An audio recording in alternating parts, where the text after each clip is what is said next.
Hello again, YouTube, and welcome to a Kaiju review. These are going to be where I take a look at figures, models, various different little things, and kind of give my thoughts about them. As you can tell from this, I have a little bit of a backstock of things I haven't put together and model kits I haven't opened. But I figured I'd start this series with my Godzilla figures. I used to keep these things in their crates, but I figured, life is short, so I want to take my toys out and play with them. Today we'll be looking at the 2014 NECA Godzilla and the King of the Monsters Mothra figures. Here's a little bit of a awkward spin for the boxes. And here's Mothra's box by itself. And with Mothra's lid open, so you can get a peek of the figure inside, as well as some more display art. But now let's take a closer look at the box. Here we got beautiful cover art. Here we got some stats on the side of the box. On the back, more art, as well as the other figures that were a part of the set. A little bit of a bio. Feel free to pause if you would like to read that. And now let's open her up and look at that beautiful display of art of her with her stand, and there she is in all her glory. But let's take a look at her, and we'll get up right nice and close, and you can see all the great detail and coloration. They did a really good job painting and modeling this figure. I feel that the paint is done very well. It's very nice. You can see all the parts that are feathery, and her eyes have a nice blue metallic look to them. Though you will have to be careful handling this figure a little bit. Her wings are made of a hard and what almost feels brittle type of plastic. When I was initially taking her out of the box, I was afraid that I was about to snap her wings in half, and that would have been very bad. It would have made me very sad. But they did not. I don't know how tough and durable these wings actually are, but I am not going to test them. I'm going to treat them as fragile autumn leaves that I find outside. But speaking of fragile, her wings are not the only thing that need delicate care when handling. Messing with the figure, I believe I have counted that there are 8 points of articulation on this very tiny figure. However, I would really only count 6 of them as points of articulation, as when I was messing with her 2 rear legs, what I thought they were loose enough to move, turns out I was actually breaking them. I snapped off one of the legs because the ball joint was just way too tight for this figure, and so I thought I had loosened it up. What I actually had done was actually just break the figure. I snapped its leg off. So I don't know if that's just for my figure, but I will say anyone who has this figure, be very careful dealing with her. At least her back legs. Her front 2 legs seem to be perfectly fine. But in a completely opposite direction, her 2 primary wings are way too loose. Granted, I can't really blame this too much on the figure itself, as the wings are the heaviest parts of the figure, and they are held on by tiny little hinges, and those just cannot support the weight of the wings. So if you try to pose her big wings in any way, they just flop right back down. You have to literally use her smaller wings, which the wedges hold them up perfectly fine, and so you have to use them as supports to hold up the bigger wings if you want to hold them in any sort of pose. But this little gal does come with some accessories. She comes with a 2-part stand, which is used to hold her and put her in flying positions. And it is also very well painted. It's some kind of building with like her pupa that she came out of. And it has a nice blue and green coloration to it. But that's enough of the queen of the monsters. Let's jump into the king himself. And you can see from this that he comes in what is typically called a clamshell. It's a hard, clear plastic container. And basically, when you open this up, you're going to have to open it up, you're going to have to literally cut into it, breaking the container.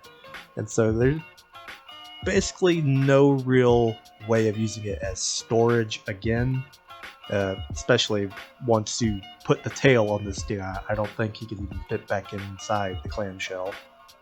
And yeah, it's no surprise that Godzilla's come packaged with their tail detached, otherwise their containers would just be way too big.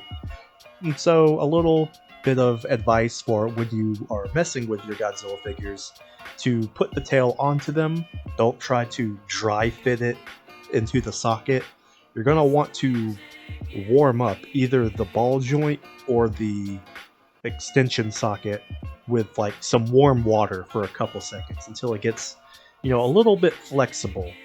It only took me about 20 to 30 seconds of holding it under the faucet before it could snap right in. But now we have him assembled, so let's take a little bit of a look at him. Let's start off with some measurements. So he stands roughly about 6 inches tall, not too bad, and is basically about a foot long from snout to tip. And if we go to Mothra, her wingspan is a little over a foot long, and so she is about as wide as Godzilla is long. And now let's get into his points of articulation. Going through the body, I believe I've counted 20 points of articulation, though another small grievance, I would really only count it as having 19, as its jaw articulation is so minimal that it almost seems like it can't really open at all. Open or close. When I was messing with it, it seemed like the only flexibility it has is the give from the part being made of rubber, and I can't really open its mouth further or close it further. So, a little bit of a downgrade, but it does have 19 other points of articulation throughout its body, to include neck, torso, limbs, and tail, though you can't get much range out of them. The movement is a little bit limited. The end of the tail, the part that you have to attach on, it has no parts of articulation, as it is one single piece that has a internal bending wire. So you have to bend and shape it to your will. It is a little bit more flexible than really any other part of the body, but I do know from past experience with toys that bending wires do have a high chance of degrading over time and puncturing through the rubber, thus destroying the toy basically from the inside out. So hopefully that won't happen, but I do know that just from playing with it, it will eventually wear down over time more than the joints will. Accessories. He unfortunately comes with no accessories, not even a flame breath part, but I guess you can't really complain too much when the figure is only $20. The NECA Godzillas are relatively cheap, so I guess you can't really complain too much, but it would always be nice to have a flame effect, at least with a Godzilla figure. And I guess now, let's do some size comparisons. So here they are, beside the Destroy All Monsters Movie Monster EX Godzilla by Bandai, by Marvel Legends series Marvel's Polaris, by the Figure Arts Dragon Ball Z Android number 18 by High Grade Nobel Gundam and Good Smile Company Guargura Neandroid. And just a few more pictures of them together. This one is, I think, my favorite. And so, all in all, the two of them are some pretty good figures. They were relatively cheap when I got them a while back. If you can find them, they should still be relatively cheap, though price gougers, or scalpers I guess people call them, tend to, resell them at an influx. But if you can manage to find them, there's some pretty decent figures to add to your collection. The SH Monster Arts versions of these figures are probably better in regards to durability and posability, but they are also more expensive. But either way, I give each of these figures both a 3 out of 5 Godzillas. They're not terrible, but they're not great. They're just good. But thank you all for watching this. I hope you have been enjoying my content, and I hope you guys stick around for what I have in the future. Until then, see you later.